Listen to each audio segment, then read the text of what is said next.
바이비트 2조 원 해킹, 코인 시장에 미칠 영향은? 여러분, 오늘은 바이비트 해킹 사건에 대해 이야기해 보겠습니다. 최근 북한 해커 조직 라자루스 레저러스가 암호화폐 거래소 바이비트에서 약 15억 달러, 한화로 약 2조 원 상당의 암호화폐를 해킹해 갔다는 소식이 전해졌는데요. 이게 단순한 해킹 사건이 아니라 앞으로 코인 시장의 흐름을 바꿀 수도 있는 엄청난 사건입니다. 왜 그런지, 그리고 우리가 앞으로 어떤 전략을 가져가야 할지 차근차근 풀어드릴게요. 1. 바이비트 해킹 사건 어떻게 벌어진 걸까? 먼저 어떻게 이런 대규모 해킹이 벌어졌는지부터 살펴볼게요. 암호화폐 거래소는 보통 핫 월렛과 콜드 월렛을 사용합니다. 콜드 월렛은 인터넷과 연결되지 않은, 즉 물리적으로 오프라인 상태이기 때문에 해킹이 거의 불가능합니다. 반면 핫 월렛은 거래소가 고객들의 출금을 위해 운영하는 온라인 지갑인데요.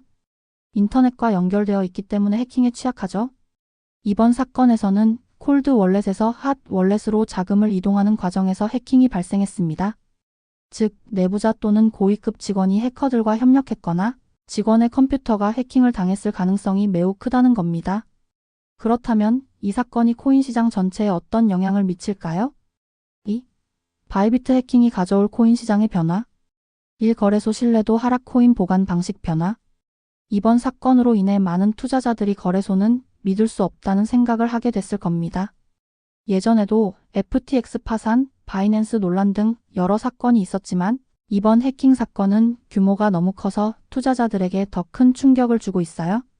앞으로 개인 투자자들이 자기 자산을 안전하게 보관하기 위해 탈중앙화 지갑 DFI나 콜드 월렛 사용이 늘어날 가능성이 큽니다. 특히 기관 투자자들은 거래소보다 ETF 상장 지수펀드 같은 안전한 투자 수단을 선택할 가능성이 커지고 있습니다. 이 기존 금융권 월가, 은행의 암호화폐 시장 장악. 이 해킹 사건으로 가장 크게 웃고 있는 세력이 있어요. 바로 미국의 월가 금융권, 대형 은행들, 그리고 블랙록 같은 기관 투자자들입니다. 이들은 이전부터 암호화폐 시장에 진출하려는 움직임을 보여왔고, 이번 사건을 계기로 거래소보다는 은행이 운영하는 암호화폐 서비스가 더 안전하다는 인식을 심어줄 수 있습니다.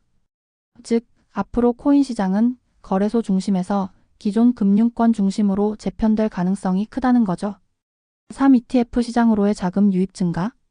앞서 말했듯이 해킹 사건이 잦아질수록 투자자들은 거래소보다 안전한 투자처를 찾게 됩니다. 특히 비트코인과 이더리움 ETF 같은 제도권 금융 상품에 더 많은 자금이 유입될 가능성이 크죠. 앞으로 거래소에 있는 자금이 ETF 시장으로 이동하면서 알트코인 시장이 과거처럼 급등하기 어려운 구조가 될 수도 있습니다. 3.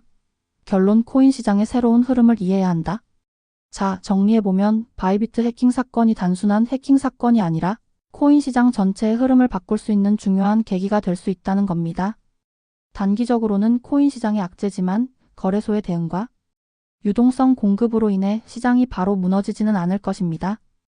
하지만 장기적으로는 ETF 시장이 성장하고 기관 투자자들의 자금이 알트코인보다 비트코인, 이더리움으로 집중될 가능성이 큽니다.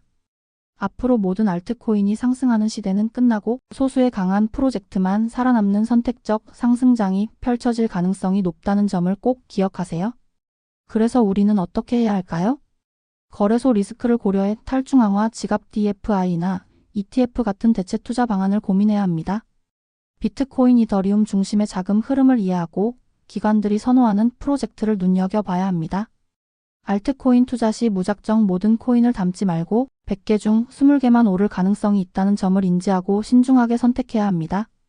이번 사건이 우리에게 어떤 기회를 줄지, 앞으로 시장의 흐름이 어떻게 변할지 계속 주목해야겠죠?